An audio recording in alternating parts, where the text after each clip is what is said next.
of people. All right, well, why don't we kick things off by just introducing yourselves and saying a little bit about your company. Hey everybody, my name is Christine Spang. I'm the founder and CTO of a company called Nihilus. We're a developer platform that makes it really easy to connect email, contacts, and calendar to other applications, to automate workflows, to drive insights. If you have any of these kinds of problems, check us out. We can help. I'm Simon Wistow. I am the co-founder of Fastly, which is an edge computing network. We have customers like Reddit, New York Times, SpaceX, and a whole bunch more. I'm Emil Ephraim, CEO and co-founder of Neo4j, which is a graph database company used by every single one of the 20 biggest banks in North America, as an example, 75% of the Fortune 100. Gave a talk earlier today about reducing hallucination in generative AI using knowledge graphs. So that's one of the very popular, more emerging use cases for graph databases. So we're here to talk about technical leadership. When you're building a developer-centric company, let's just kind of like unpack that term a little bit. What does technical leadership mean to each of you? You want to kick things off, Simon? You seem like you have something burning to say. I feel like it's going to be, we're all three very different kind of sizes of companies. So I think there's an interesting kind of difference between what we're talking about. I mean, for us, right at the start, you've got to get the platform built. By the time you're up to sort of our size, 1,200 people, like hundreds of millions of dollars revenue, it's more about setting the vision and the direction of the company than it is like sort of the deep down operational, the really nitty gritty operational parts of it. But I think it's probably going to be different for both of you. Yeah, I mean, personally for me, I think I have a pretty typical path for a company of my size. We're a growth stage startup. I started out as essentially like the engineer building the back end, and have had to kind of grow with the company. The things that I think that have been the most difficult and interesting to learn is that as the company gets bigger, obviously your job becomes less and less about writing the code, being in the trenches, actually sort of creating the product. And it becomes more about, there's different flavors of technical leadership, but at this stage, it's a lot about communication and translating. I guess one thing that I've really learned is that, the thing that makes us successful as sort of engineers in these trenches is being incredibly detail-oriented and all about sort of getting every little thing right so that the system works. And once you kind of progress to kind of growing a team and building the business itself, the job becomes more about interfacing with all the other departments in the company, being able to take all that really complex technical speak and use it to get things done with people who really are not like you in a lot of sort of core fundamental ways. And I think that's one of the things that's most difficult in terms of skill sets to build up, because it's not really what made us successful in the trenches and sort of not what got us to where we were in the first place. Yeah, I think that makes a lot of sense. And I think, like Simon said, we're 3 stages of startups here. And as I reflect on my journey and our journey, we're 800 people right now, 250 to 300 person engineering organization, something like that. A lot of it comes down to kind of level of scope and abstraction. Like initially, exactly to your point, Christine, it's like your job is to build the product. And it might be 1 or 2 or 3 of you, and that's the scope of how you're thinking about it, right? As the organization grows in size, then you might have team responsibility, and then the job is to get the team to operate on that. The atom is the team, and your job is to get that team to operate, which, to your point, is a very different skill set from being able to build amazing lines of code at the end of the day, right? And then you grow over, and you become the SVP engineering, VP engineering, something like this. And then it's like, right, how do I structure the engineering organization, the machine, to generate as much output as possible? And then over time, in my case, it's like, right, how do you organize the company, right? Like how do you get sales and marketing and developer relations and engineering and PM to function together? And so it really is that level, different levels of scope and abstraction of technical leadership as the company grows as a function of the size of the company. So it wouldn't be a Web Summit 2023 panel if I didn't ask about AI and how AI is changing your companies. Sorry, but I have to do it. But just from a technical leadership perspective, I mean, I have so many questions. I mean, one, are there entire sets of jobs that are now made redundant? How are you hiring differently? And I'm also wondering if you all were starting your companies today with the AI innovations that we now have, how would you sort of structure them differently? I know it's a three-pronged question, but if you all would just kind of riff on it. Yeah, I mean, for us, so we're a sort of Series C growth stage startup. Our engineering teams, it's only about 50 people, so smaller than Simon or Emily's teams.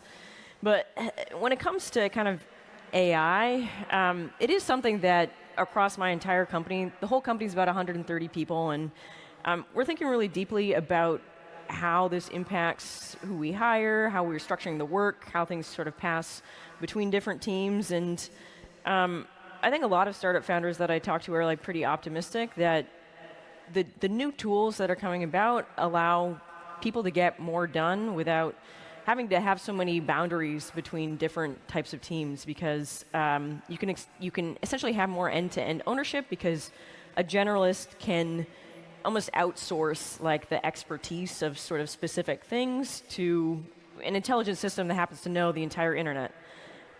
So for us, what changes today is we've been really encouraging all of our teams to become experts in all the tools out there. And when we're hiring, we look for folks who can creatively make use of whatever, ChatGPT, Copilot.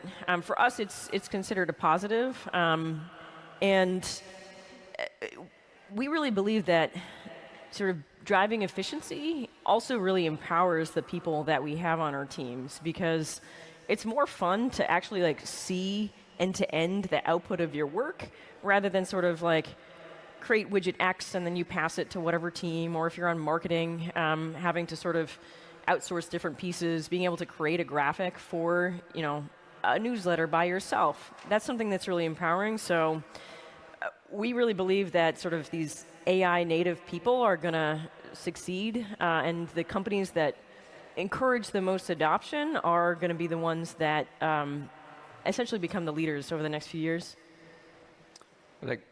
I think this, you asked the question in three parts, and I think there's three parts to the answer. So you gave it. I'm going to give it back. Convoluted. Sorry. I think there's one thing, which is we didn't lose programmers when we stopped like putting operating systems in by toggling the front, the switches on the front of a case, or punching holes in a card and putting through a feed reader, a card reader. So I think like making things easier is going to open up the market. I don't think it's going to take jobs away. Like internally, I think we have kind of a different experience from you. Like, part of our job is, we already use AI internally. We use it for our internal networking routing. We use it inside our image optimization, do smart cropping. We do a whole bunch of stuff with AI. And our jobs are kind of, as leaders at that point, is to evaluate these new technologies coming in and decide, is it worth the hype? Is it worth looking into, or is it just a fad? Is it just whatever's at the top of Hacky News this week? Which is very rarely a good thing. And then the third thing we've got as a public company, when we do quarterly earnings calls or end of years calls or analyst calls, they're going to be asking these same things. They're going to be asking about AI. They're going to be asking about crypto. And we then have to come up with a really coherent answer, which explains where we are in it, whether or not it's relevant or not. Like some stuff, you get asked a question, it's not actually relevant. Sometimes it is, and you have to come up with a good answer. So we end up coming at it from a very different point of view. Yeah, I mean, I think when you're bigger, you also, you have to have a more measured take towards these things, because, the bigger you are, the more you have to lose. So yeah, it makes sense. I think for all of us here, the three of us, everyone here in this crowd, there's exactly three buckets where AI can place a role. Right? The first one is internal productivity. This is all your developers using GitHub Copilot. This is marketing using it for copy. This is your CEO using it to draft emails, whatever it might be, right? That's internal efficiency. We just had a panel just now about VCs and the investor climate, efficient growth. Really, really relevant, I think, for all of us. I think the second bucket is using generative AI to back features of your application. So if you're a software company, you're building a product, okay, either the entire product or features in that product is backed by AI. That's the second bucket. I think that's applicable to everyone. I think the third one is applicable to maybe some, maybe not others, which is how can your technology be a building block when people build AI applications? This one happens to be applicable for us because knowledge graphs is such an amazing fit with LLMs, right? That, between those three buckets, I personally spend most of my time on the third one because there's already other people in the company who can help drive 1 and 2. This is kind of the nitty-gritty of hiring engineers question I have. Say there's a really seasoned, capable senior software engineer at a FANG company and you're trying to hire this person and you really want to sort of convey the culture of your company to this person and make the case that they should move over. How would you make that pitch? I can go first with that one if you want. I could start. And keeping it thematic, right? Like specifically when it comes to being a company that really sort of like embraces being a technical leader and trying to say this is going to really sort of like expedite and really sort of like strengthen your technical skills, right? Being in a shop like that. So this is a problem we actually have like on a daily basis, and we regularly talk about it because we run such a significant proportion of all web traffic. We are dealing with huge quantity traffic. We need FANG level engineers. And so we need some reason, but Google gives you 5 meals a day and hot and cold running massages and like they'll do your dry cleaning for you and things like that. Massive bonuses and signing bonuses and things like that. Their comp package are insane. And we can't compete with that. We are not Google level. So we need some other reason for them to come and work with us. And I think there's two things. One is from a professional point of view, they can be a big fish in a smaller pond. Like 1200 is a big company for a startup, but it's a small company compared to a big multinational. So they get to have an outsized effect on that. They get to work on really cool research projects which have really, really direct effects. Like the people working for us on sort of experimenting with WASM and WebAssembly and TCP congestion and things like that and kernel level optimizations. The other way we do it is we can say we have to present a company that is a company that people feel proud of that they come and work for us. And so that's where our D&I strategy comes in. It's where our social outreach, we give an enormous amount of services away to huge open source projects, everything from Kubernetes and MIT Scratch to other, sort of other projects, Ruby Gems and stuff like that. And so we want a place that people feel like, oh, I want to go work there because I feel proud to work there, that they represent my values, and that this is a place that feel like thrive. And that's not so. It's directly related to our technical strategy, but it means you have to think a little broader than just you get to work on whatever latest cool technology it is. For us, it's lots of details, but it really comes down to 2 words. The first one is impact. The other one is culture. Right? Impact. Thanks to Neo4j, humanity is going to get to Mars 2 years earlier. There's 20 independent projects using Neo4j to find the cure for cancer. Right? We were instrumental in the Panama Papers, which is shedding light on investigative journalism, helping save democracy is how we humbly summarize it. Impact. That's the first one. The second one is culture. We're a very relationship-centric company where we try to be very collaborative, very inclusive, very combining empathy with accountability, and use that as honestly as a competitive differentiator when we hire. Impact and culture, those are the 2 things. Yeah, the number one thing that employees say that they love about working at Nihilus is the autonomy. So we're a small company, 130 people. The amount of control that you have over your working day, how you get stuff done, who you're working with, is unparalleled at a company like that compared to going and working for one of the big tech companies. We actually make sure up front that people are looking for that experience, because for folks that are looking to go somewhere that's super structured, that sort of provides them with a lot of scaffolding, it's really not the right environment for them to go to a growth stage startup where we're still kind of building out all of the infrastructure. But it is a unique opportunity where someone can go and work on sort of a internet plumbing level of infrastructure. We power 1,000+ applications, and we're mission critical infrastructure for all those apps. We process a lot of data going through our systems, and it needs to happen in near real time and be up all of the time, which are really interesting, deep distributed system problems that it's really unique to be able to work on that kind of thing in a smaller company and essentially kind of build the foundation for the future. So We really just look for people that are really excited about that kind of opportunity and want to use Nihilus as a shiny thing on their resume.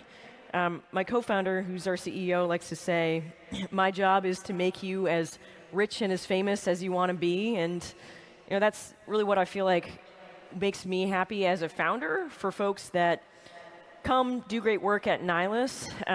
When they go off elsewhere, I want to see that people look at someone's resume and see Nihilus as being a really positive thing. That means that person's a really amazing engineer and someone who's really great to work with.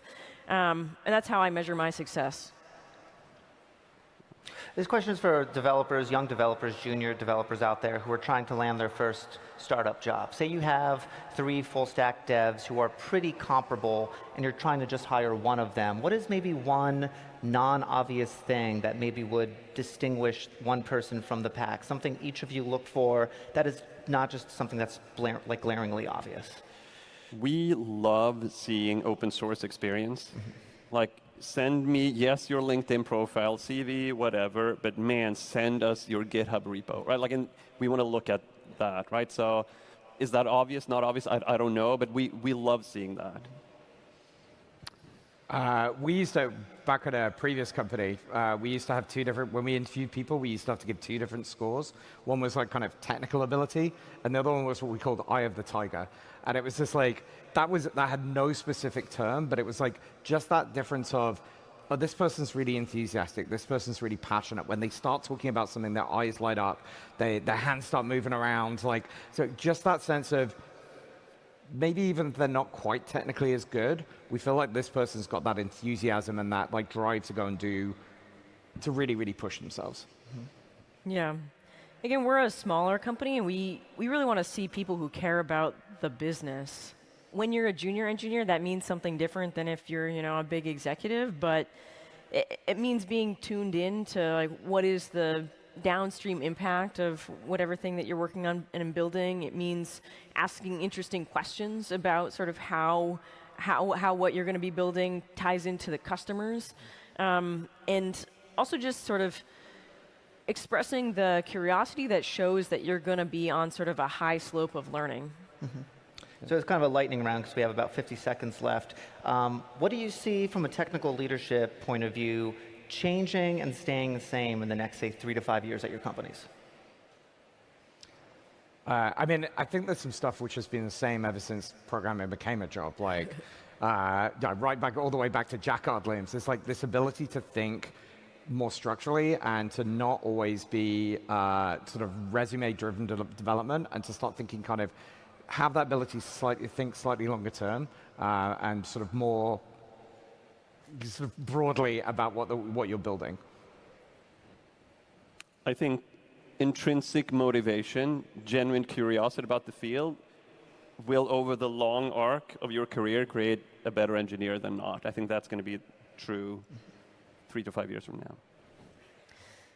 I'm going to talk about something that I think is going to change. I think AI coding assistants are essentially the new low-code, no-code, and that means that your sales, marketing, all of these other functions are going to get up to a lot more trouble. And I actually think it's exciting that other people are better able to sort of harness computers. Thanks, everyone. This is great. Awesome. Thank you. Go back this way.